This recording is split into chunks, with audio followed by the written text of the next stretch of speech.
মিথ্যাচারের জন্য তাকে 2-4 ঘা দেওয়া হয় তখন কোনো দোষ হয় নাই।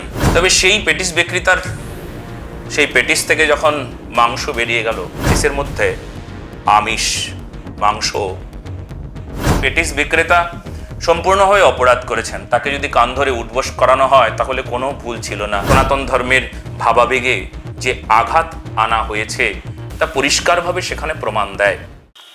গীতা পাঠ অনুষ্ঠানে প্যাটিস বিতর্ক নিয়ে নানা রকম কাটাছেড়া হয়েছে। রাজনৈতিক যে তরজা সেটি কিন্তু একেবারে চলছে, পাশাপাশি সমান্তরালে ধর্ম, কোন ধর্ম কি ধর্ম এই নিয়েও কিন্তু প্রশ্ন উঠছে।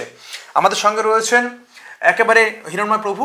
আপনি জানেন যে 5 লক্ষে যে গীতা পাঠ অনুষ্ঠিত হয়েছিল ময়দানে, সেই ময়দানে একজন প্যাটিস বিক্রেতা, তার বিরুদ্ধে অভিযোগ তিনি নাকি মাংস শুদ্ধ অর্থাৎ তিনি ননভেজ খাবার বিক্রি করছেন এবং কাদের কাছে বিক্রি করছেন? হিন্দুদের কাছে। হিন্দু সনাতনীরা যারা গীতা পাঠ সেখানে এসেছেন, যোগদান দিয়েছেন।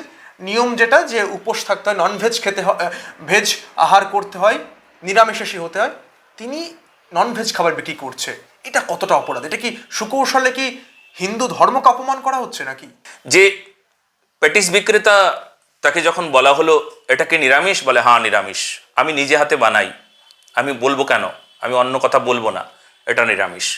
তবে সেই পেটিস বিক্রেতার সেই পেটিস থেকে যখন মাংস বেরিয়ে গেল, সেটা পেটিস বিক্রেতার যে মিথ্যাচারের একটা প্রমাণ, সেই প্রমাণটা আমরা পেয়েছি। আর তখন যদি সেই মিথ্যাচারের জন্য তাকে 2-4 ঘা দেওয়া হয় তখন কোনো দোষ হয় নাই, কোনো অপরাধ হয়নি, এটা আমি একদম জোর গলায় বলতে পারি। আর আজকে দীপুকে যেভাবে হত্যা করা হলো, সেখানে আপনারা কেন চুপ করে আছেন আমি এটা বুঝি না। আপনারা বুদ্ধিজীবীরা একটা নিরীহ একটা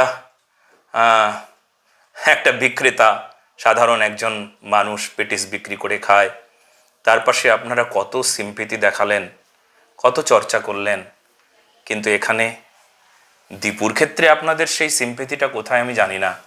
কেন আজকে সিম্পেথি উড়ে গেল? আসলে আপনাদের সব সিম্পেথি দেখাবট, সমস্ত দেখানো। আসলে তো গীতা পাঠ অনুষ্ঠান এরকম হয়, যজ্ঞ যেখানে হয়, সেই যজ্ঞ স্থলিতে যারা উপস্থিত হয় তারা অবশ্যই শুদ্ধ আহার করেই ভেতরে প্রবেশ করেন, তারা শুদ্ধ আহার করেন। এমনকি বহু জন আছেন 5 লক্ষের মাঝে হয়তো 4-4.5 লাখই হয়তো একেবারে নির্জলা করেও তারা উপস্থিত হয়েছেন। যারা ক্ষুধার্ত হয়েছেন হয়তো তারা নিরামিষ খাবারের খোঁজে বাইরে বেরিয়েছেন, তারা চিন্তা করেছেন যে নিরামিষ খেয়ে নিই, মোটামুটি আমাদের গীতা পাঠ কিছুটা হয়েছে, খুব ক্ষুধার্ত যারা তারা হয়তো খেতে গিয়েছে। যখন তারা ওই প্যাটিস খেতে গেছে, তারা যখন দেখেছে সেই প্যাটিসের মধ্যে আমিষ মাংস, তখন তারা স্বাভাবিকভাবেই হতচকিত হয়ে গিয়েছে। কি হয়ে গেল এটা? কেউ শুদ্ধ আহার করে, ওখানে তো আসলে আমিষ খাওয়াটা অপরাধ আমি তো বলবো না, বাংলার বুকে দাঁড়িয়ে আমিষ খাওয়াটা অপরাধের মধ্যে পড়ে না, কিন্তু তখন সেই মুহূর্তে সনাতন ধর্মের ভাবাবেগে যে আঘাত আনা হয়েছে তা পরিষ্কারভাবে সেখানে প্রমাণ দেয়। পেটিস বিক্রেতা সম্পূর্ণভাবে অপরাধ করেছেন। তাকে যদি কান ধরে উঠবোস করানো হয় তাহলে কোনো ভুল ছিল না। আমরা হয়তো কখনো কোনো সময় মানবিকতার ক্ষেত্রে যে একটা নিরীহ মানুষকে ওইভাবে হেনস্থা করা, পেটিসগুলোকে ফেলে দেওয়া ইত্যাদি ইত্যাদি, এরকম একটা সিম্পেথি ক্রিয়েট করা, এটা একটা মানুষের স্বাভাবিক একটা যে শুদ্ধ ভক্তির কোনো প্রমাণ দেয়নি। রাষ্ট্রবাদী মুসলিম তিনি তো রাম ভক্ত হবেন, রাষ্ট্রবাদী মুসলিম তিনি জয় ভারত মাতা বলে ভারত মাতার গুণগান গাইবেন। তিনি কখনো কোনো সময় আমাদের প্যাটিস বিক্রেতার এরকম ভক্ত হবেন না, যেখানে দেখা গেল যে প্যাটিস বিক্রেতা একটা ভাবাবেগে আঘাত করছে। সে হিন্দু মুসলমান আমি কিছু বুঝি না, সে শুধু এইটুকু বুঝি যে ব্যক্তি অন্যায় করেছে, ব্যাস।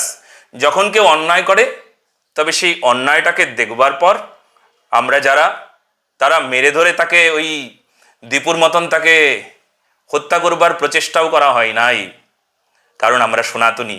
এখানে আমাদের গর্ব হয় আমরা সনাতনী। আর রাষ্ট্রবাদী মুসলিম যদি এমন কথা বলে থাকেন, আসলে রাষ্ট্রবাদ তো আমাদের গীতার কথা। রাষ্ট্রবাদ শিক্ষা আমাদের গীতা দেয়, যেখানে রাষ্ট্রভক্তির প্রমাণ দিয়ে রাষ্ট্র নির্মাণের কথা বলে। আর সেখানে গীতার এই পবিত্রতাকে কখনো কোনো সময় রাষ্ট্রবাদী মুসলিম, যদি মুসলিম শব্দ ব্যবহার করি, তিনিও কখনো চাইবেন না যে এখানে কোনো অপরাধ হোক, এখানে কারুর ভাবাবেগে আঘাত হোক। রাষ্ট্রবাদী যিনি হবেন তিনি সব দিক দিয়ে সমানভাবে বিচার করবেন, সমদর্শী হবেন তিনি। কাজেই তার মুখ থেকে কখনো এমন শোনা যাবে না যে আমি পেটিসওয়ালার পক্ষেই আছি। রাষ্ট্রবাদ মুসলিম এরকম শব্দ ঠিক আমার পক্ষে এটা ঠিক আমি মেনে নিতে পারছি না। কারণ রাষ্ট্রবাদ এমন বিষয় যেখানে যেখানে মুসলিম শব্দের ব্যবহারই হবে না। কারণ মুসলিম শব্দে সম্পূর্ণভাবে আমি দেখেছি মৌলবাদের পক্ষে। তো মৌলবাদ কখনো রাষ্ট্রবাদকে বুঝতে পারে না, অনুভব করতে পারে না। জাতিবাদ কখনো রাষ্ট্রবাদকে অনুভব করতে পারে না। যেখানে জাতিবাদ আছে সেখানে রাষ্ট্রবাদ থাকে না। যেখানে কেবলমাত্র আমি আমার সংবিধানকে কেবলমাত্র কোরআনকে মেনে নিয়েছি, কোরআনে যা আছে ওটাই ঠিক। কোরআনে আছে হালাল, কি করে হালাল করতে হবে। যে আমরা দেখেছি যে এমন একটা জায়গা যেখানে তারাপীঠ, আশ্চর্য ব্যাপার, তারাপীঠে এমন এমন কিছু কিছু দোকান আছে যে দোকানগুলো কি বলবো, সেই দোকানগুলোতে মাংস বিক্রি হচ্ছে। বলছে কেমন করে মাংস বিক্রি করছে, বলে হালাল করে আমরা মাংস বিক্রি করি, হালাল করে মাংস বিক্রি করি। আশ্চর্য ব্যাপার, তারাপীঠের যাবে যারা, তারা তারামায়ের ভক্ত। স্বাভাবিকভাবে হিন্দু সনাতনীরাই সেই তারামায়ের মন্দিরে যাবে। আর সেই মন্দিরের চত্বরে হালাল মাংস বিক্রেতা।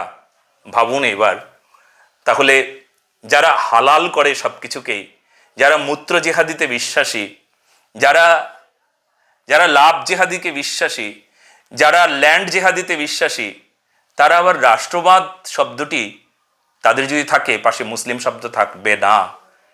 এটা একদম স্পষ্ট, আপনারা জেনে নিন। যদি সংবিধান তারা এমন করে বলে যে সংবিধান আমাদের কোরআন, কোরআনের ওপর কিছু জানি না, আমাদের ধর্ম যা বলে আমরা তাই করব, তাহলে অবশ্যই তিনি রাষ্ট্রবাদী মুসলিম বলে দাবি করতে পারবে না।